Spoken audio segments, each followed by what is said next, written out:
Assalamualaikum warahmatullahi wabarakatuh. Perkenalkan, nama saya Dafaris Gaditya. Nama saya Haikal Saputra. Nama saya Abian Aulia Hanif. Nama saya Diandro Daniel Marbun. Nama saya Fahri Abdullah. Baiklah, di sini kami akan menjelaskan dan mempresentasikan BMC yang telah kami buat, yakni sebuah bisnis paving block yang terbuat dari limbah agroindustri. Baiklah, tanpa basa-basi lagi, mari kita lanjut ke videonya.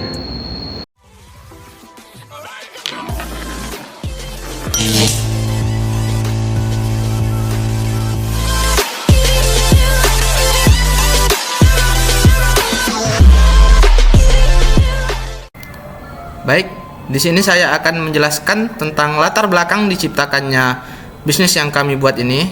Yang pertama adalah masalah limbah. Limbah agroindustri seperti pertanian dan pengolahan makanan yang menghasilkan sejumlah besar limbah organik dan non-organik setiap tahunnya. Limbah-limbah ini termasuk sisa tanaman, serat, cangkang, dan limbah dari proses pengolahan dari agroindustri. Limbah-limbah ini seringkali dibuang ke tempat pembuangan sampah yang dibuang begitu saja oleh masyarakat sehingga menyebabkan pencemaran lingkungan dan masalah kesehatan masyarakat. Oke, yang berikutnya adalah manfaat dari bisnis yang kami buat. Bisnis kami membuat sebuah paving block dari limbah agroindustri yang memberikan manfaat sebagai berikut. Yang pertama adalah mengurangi reduksi pencemaran dengan menggunakan limbah agroindustri sebagai bahan baku utamanya. Penciptaan paving block membantu mengurangi pencemaran lingkungan yang disebabkan oleh pembuangan limbah agroindustri ke tempat pembuangan sampah. Yang kemudian adalah pengurangan penggunaan bahan baku primer, yang dimana kita ketahui bahan baku primer untuk membuat paving block ini adalah menggunakan semen. Nah, dengan menggunakan limbah agroindustri sebagai bahan bakunya, penggunaan bahan baku primer tersebut yang biasanya digunakan untuk paving block konvensional dapat dikurangi sehingga membantu menghemat sumber daya alam dan energi.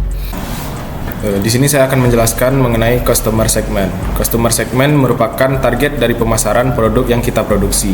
Kami akan menargetkan pasar pada yang pertama, yaitu kontraktor atau developer rumah yang akan melakukan pengerjaan pembangunan rumah.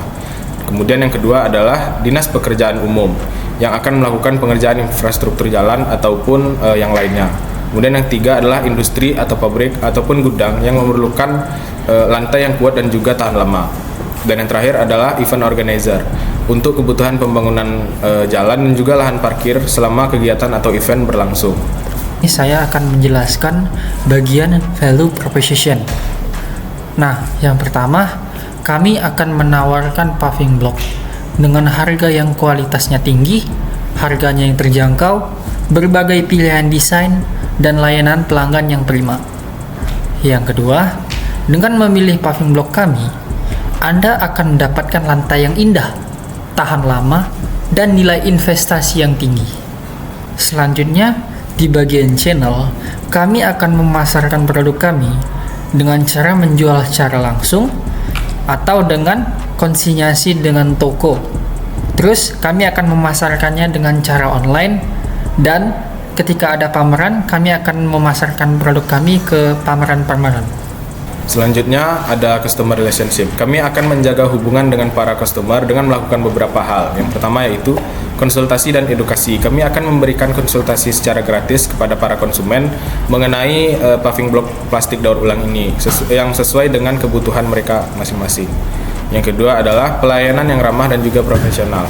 Kami akan memastikan tim pemasaran atau tim penjualan kami bersikap ramah dan juga sabar kepada para konsumen, dan yang paling penting yaitu memiliki pengetahuan terhadap paving block plastik daur ulang ini. Yang ketiga adalah penawaran harga yang kompetitif. Kami akan menawarkan harga yang sesuai dengan kualitas yang kami tawarkan. Dan yang terakhir, kualitas produk yang terjaga. Kami akan menjamin produk yang kami tawarkan ini agar pelanggan atau customer merasa puas dan menjadi pelanggan tetap. Oke, selanjutnya ada revenue streams. Yang pertama adalah kerjasama dengan pemerintah. Dengan melakukan kerjasama dengan pemerintah, yaitu dengan menggantikan paving block konvensional dengan paving block ramah lingkungan dari kami. Yang kedua ada penjualan paving block. Dengan menjual produk kami ke masyarakat, kami akan mendapatkan pemasukan. Yang ketiga, jasa pemasangan. Dengan menyediakan jasa pemasangan, kami mendapatkan pemasukan tambahan. Oke, lanjut ke resource. Saya menjelaskan lanjutnya, yaitu adalah key resource. Key resource itu apa? Key resource adalah semua sumber daya yang penting bagi sebuah bisnis. Key resource di sini kami terapkan ada 5. Yang pertama itu adalah bahan baku.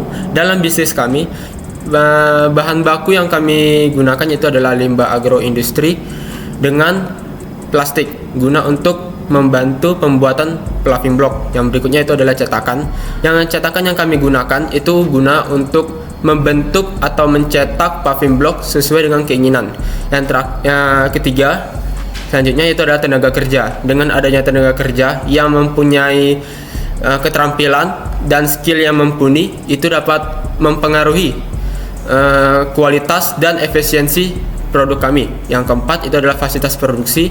Yang terakhir ada teknologi serta peralatan-peralatan yang diperlukan dalam pembuatan paving block. Key aktivitas dari bisnis kami. Key aktivitas itu apa sih? Key aktivitas adalah aktivitas atau tindakan yang dilakukan dalam sebuah bisnis. Aktivitas yang kami lakukan di sini ada 4. Yang pertama yaitu adalah pembelian pasokan plastik daur ulang yang berkualitas. Pembelian pasokan plastik daur ulang berkualitas lalu dicampur dengan limbah agroindustri. Yang kedua selanjutnya itu adalah pengelolaan dan pembentukan hingga menjadi produk jadi. Pengelolaan dan pembentukan paving block dari limbah agroindustri dengan plastik yang mencakup pencampuran bahan baku, lalu pembentukan menggunakan cetakan, pengerasan dan pengeringan, dan pengemasan hingga menjadi produk jadi. Yang ketiga yaitu adalah penjualan. Penjualan paving block itu mencakup pemasaran, negosiasi harga, dan pengiriman. Yang terakhir, yang keempat itu adalah pengiriman produk ke konsumen. Pengiriman produk ke konsumen itu mencakup pengemasan yang aman, pengiriman yang aman, dan pengiriman yang tepat waktu. Oke, selanjutnya ada key partners. Yang pertama adalah Dinas Lingkungan Hidup. Kami akan melakukan kolaborasi dengan Dinas Lingkungan Hidup di sekitar. Yang kedua ada pemulung. Kami akan membeli sampah plastik yang telah diputik oleh pemulung. Yang ketiga pengepul. Kami akan membeli sampah plastik itu dari pengepul yang sudah kumpulkan dari para pemulung. Namun pengepul akan menjual dengan harga yang lebih mahal. Yang keempat ada customer. Kami akan menerima feedback dan tentunya mendapatkan revenue streams dari customer. Yang kelima, kami akan melakukan kolaborasi dengan pemerintah yang tentunya dalam rangka mendaur ulang plastik agar lebih ramah lingkungan. Yang keenam adalah investor, tentunya menjadi modal dan modal awal kami dalam membangun bisnis ini. Selanjutnya ada cost structure. Yang pertama ada biaya bahan baku yang digunakan untuk membuat paving block dari limbah agroindustri. Yang kedua adalah biaya tenaga kerja langsung, yang ini meliputi biaya tenaga kerja untuk mencetak, untuk menjual dan memasarkan dari produk yang kami buat. Yang berikutnya adalah biaya overhead manufaktur, ini seperti biaya listrik, biaya sewa, dan lain sebagainya. Yang kemudian adalah biaya pemasaran dan penjualan. Ini kami gunakan untuk memasarkan serta mempromosikan produk yang kami buat ini ke masyarakat. Serta yang terakhir adalah keuntungan, yang dimana keuntungan ini merupakan laba bersih dari hasil penjualan yang kami lakukan. Baiklah, sekian presentasi BMC dari kami. Kurang lebihnya kami mohon maaf. Kami akhiri. Wassalamualaikum warahmatullahi wabarakatuh.